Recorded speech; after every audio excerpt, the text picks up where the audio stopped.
Hey, what's going on guys? Mark back in the shrimp room on Mark's Aquatics today. Now on today's little episode we're going to be talking about reverse osmosis units. Now there's one here which I made for my king tiger pleco colony to keep the TDS level. I'll talk about that in a minute, but this is the one we've got to replace because it's very loose and I nearly flooded my my shrimp room the other day because it decided to pop off because I just made it quickly last year before I went away to keep everything of a level while I went away, because I had no one else looking after the fish, so I had to automate it as much as I could.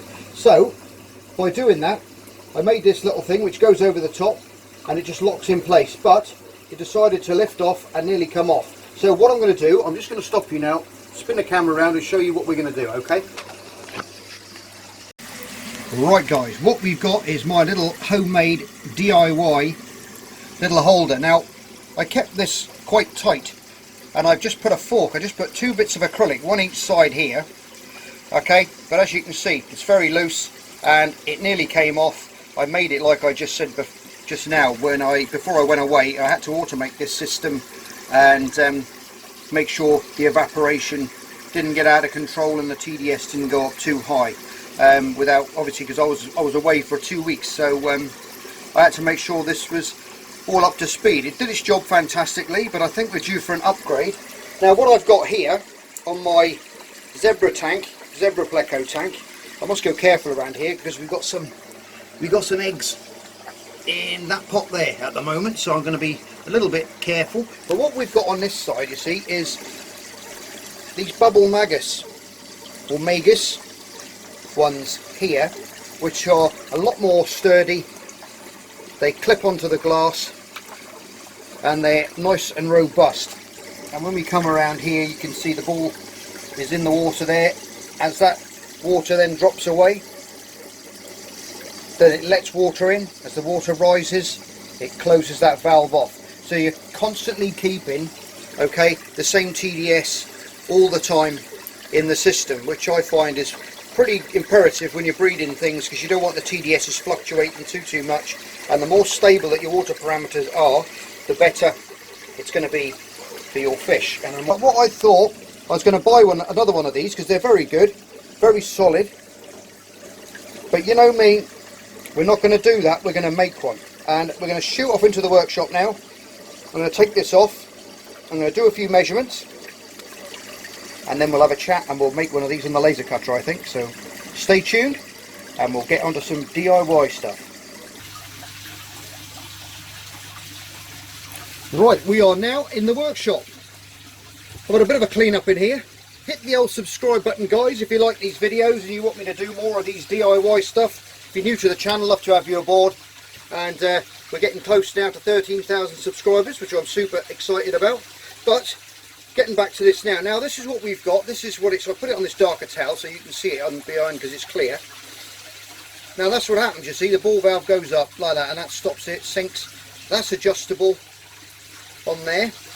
We've got a little adjuster which can go up and down inside the tank, and this is quite wide, up to about 12 mil I would have thought. So as that sits over the glass, you can wind these little nylon screws in and stick it to the side of the tank, and then your RO water pipe goes in here, okay, to your RO machine. So what I've got to do is I've got to strip this down, got to take that out of there, because this bit we can, I've got a separate one of these, I've got a spare ball cock somewhere around here in the workshop, so we can put all that to one side, because what I need now is to take a load of measurements of this, and we're going to replicate all this on the laser cutter, okay? Now obviously I'm not going to sell these because obviously they're probably patented or something by this company, so I'm just making one for my other tank, but I just thought I'd show you guys how I make it and how I go along and go about making it, okay? Because I know some of you guys, like I said earlier, that you're interested in my little DIY builds, and it's something that you could replicate, okay, with saws. You could cut this out with a very fine jigsaw blade. This is probably 10mm acrylic here, probably 7 or 8mm acrylic there. That's probably 5mm acrylic on there, brace, and the other stop as well. So it's quite easily made. This part might give you a bit of trouble, but don't forget, if you do it by hand, you haven't got to make it nice and fancy and round like they've done here. Okay, you drill a hole through to the size, and you can always keep that square at the end and make it a little bit wider if you wanted to copy. You want to make one for your workshop or even your pond or anything like that, you see, to keep yourselves up to speed with your top-up systems. But that's what I'm going to do. Now I've got to get my laptop sorted out, and I won't take you through all that rigmarole of typing, because there's a lot of maths involved and numbers grinding and all that kind of stuff to get this all up to speed and work out where everything's got to go. So I'm going to pre-program all into the computer, and then when we come back, what I'll do is I'll set it up on the laser printer, and I'll show you it all being cut out, and then we'll put it together. Okay, so stay tuned for that. I've just managed to get the laser cutter working again as well now. A few of you guys have asked me things, if I can make certain things for you, and I've had to say I couldn't, sadly, because the software was playing around and it wouldn't work for some reason. I've had to redo it all, reinstall it all, and it's been a right pain in the rear end. So there you go. So now it's up to speed. Let's get on with some DIY, guys.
Right, okay guys, now I've cut all the bits out, as you just saw on my speedy footage on the laser cutter.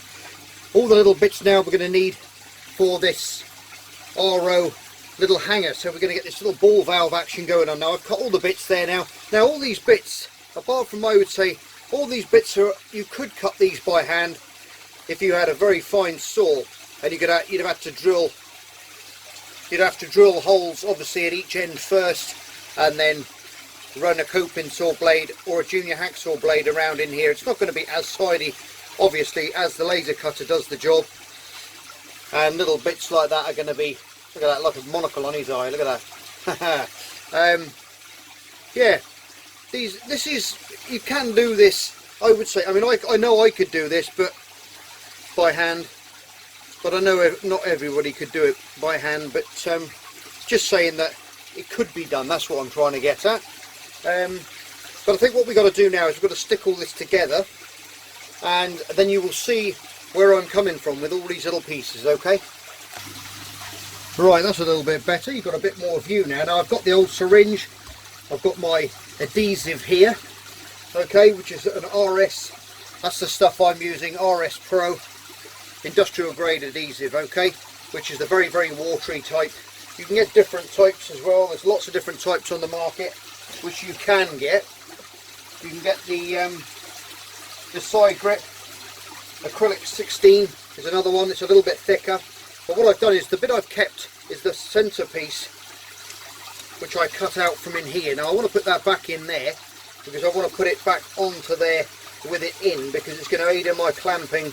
If I try and put a clamp on that now, it's just going to squash that right up tight, and it's going to bow this part here, which I don't really want. So that bit's going to have to go in there, and then it's going to be a bit of a fiddly job. I've got to get that where I want it on there, which is going to be halfway from there and to there. Things can be moved around as I go. And then we get one of our clamps. And you don't need to be too tight with that, guys, if you're going to try and copy this or replicate it. I mean, I'm just doing this. I thought you guys might be interested in seeing how this was built. I know everyone hasn't got a laser cutter or all these different things. Put that around that way. But I just thought I'd show you how I do it and what I get up to in the workshop, because I know some of you guys are interested in all this sort of stuff that I get up to. But I wasn't going to film this, but then I thought, why not show you guys how I do it? So I think what I'm going to need is something to go underneath there a minute. A little tape might do, just to, I want to keep it level-ish. There you go. And now I've got that piece now where I want it there. And any manoeuvring around that needs to be done can be done now before you glue it. Because once it's glued, that's it. Right, that's where I want it to be. Now we're going to use this type of adhesive. Now you don't want very much.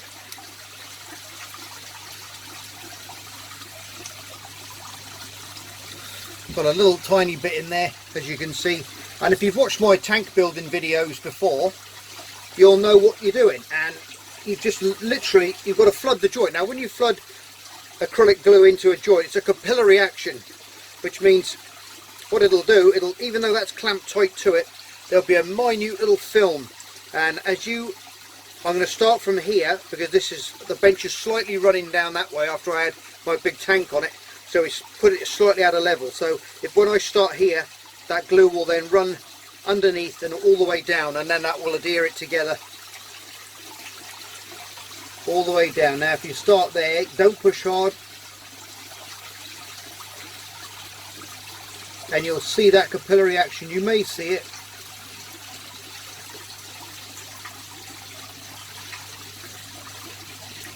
And that's running down now inside there. Can you see it running inside?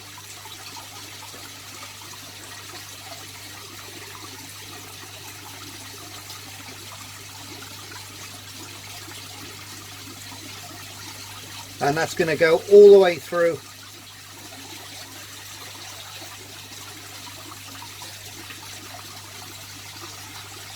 to the other side.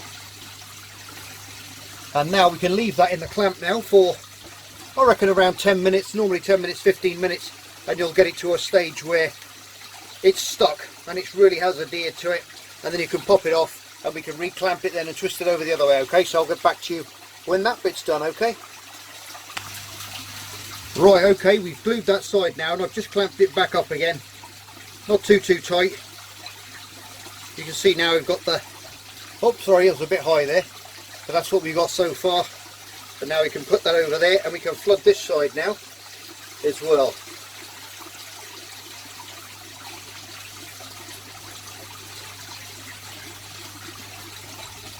Try and do it where you can see. Doing it one-handed though, sometimes the old syringes. Ah, there we go.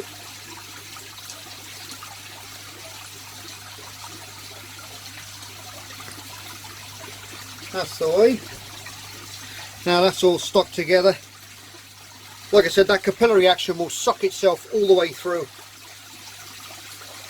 and then we'll have a really good little join. So once that's done, now we can move that to one side, and we've got to put these little bits together now as well. Right, now I've just put this bit in a smaller clamp that I've got. We've just glued that on there like that now, okay? And we've got to put this little triangle, which is just a little brace which I've made, which is just going to go in there like that, little 90-degree brace, just to give it that little bit of added support. And we can blob that all in one go.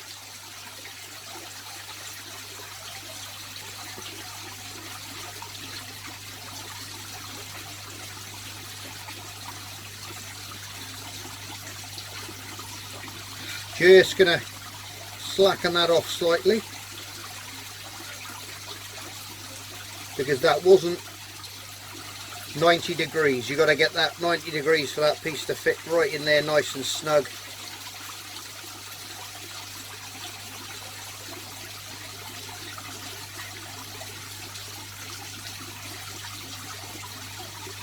And that's a bit more like it. Now you can see that's all in there now, right in the centre.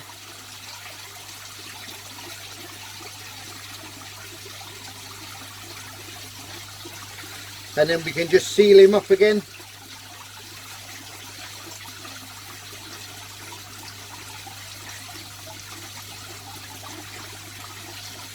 All the way around.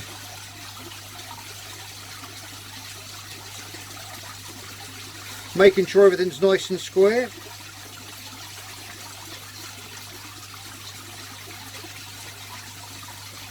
And then we can set that aside as well to dry. We'll just prop that up against there like that. And that'll do it for the minute, and then we can come back when that's all done, and then we can start assembling it then. Right guys, we're just going to drill a couple of holes now. I've just set up my pillar drill, and what I've got is these little thread drilling bits. These are super handy for drilling and threading at the same time. I'll try and get it. As you can see, it's got the drill bit there. That bit cuts through first, and then it puts a little thread in behind it, so you can put these nylon screws in afterwards. So I've just marked that out, so I'll just turn that on.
Right, that's those done. We've got a couple of holes in there now for the for these pegs to go through.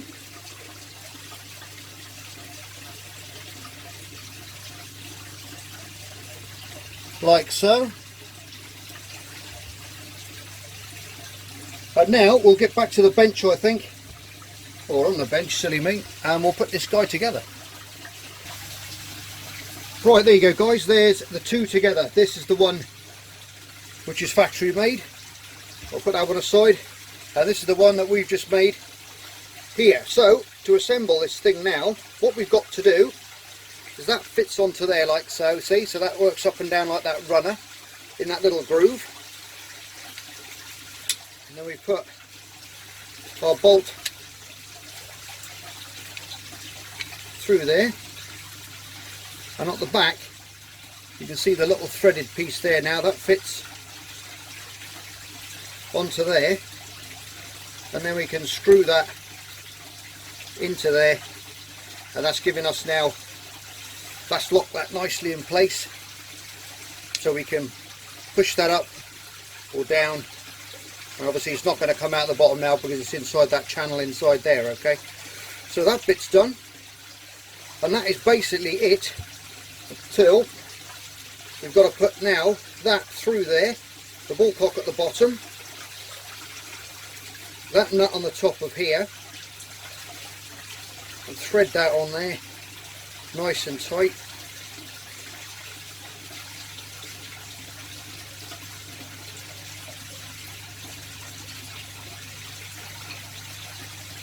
Make sure that's all lined up nicely.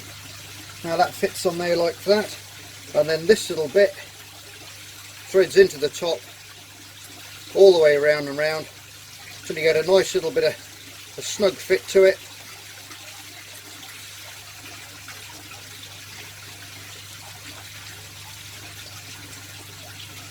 Like that. In fact, I'll put that right there, you go, twist that around to the other side.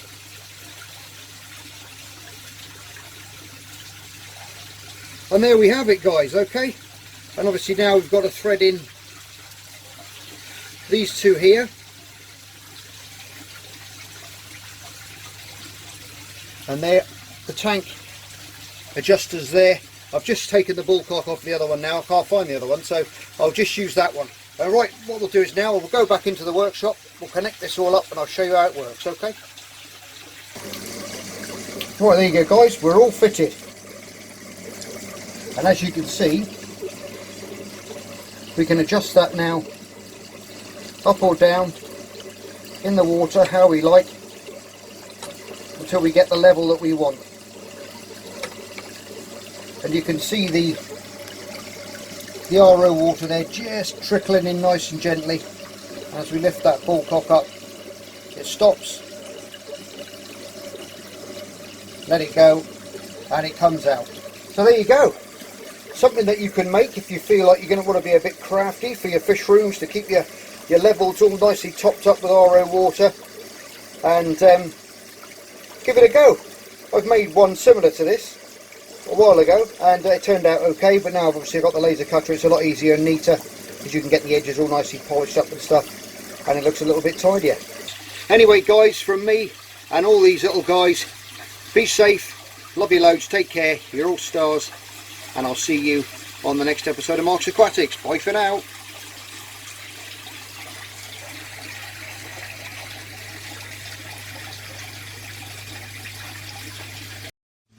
Just me and my guitar.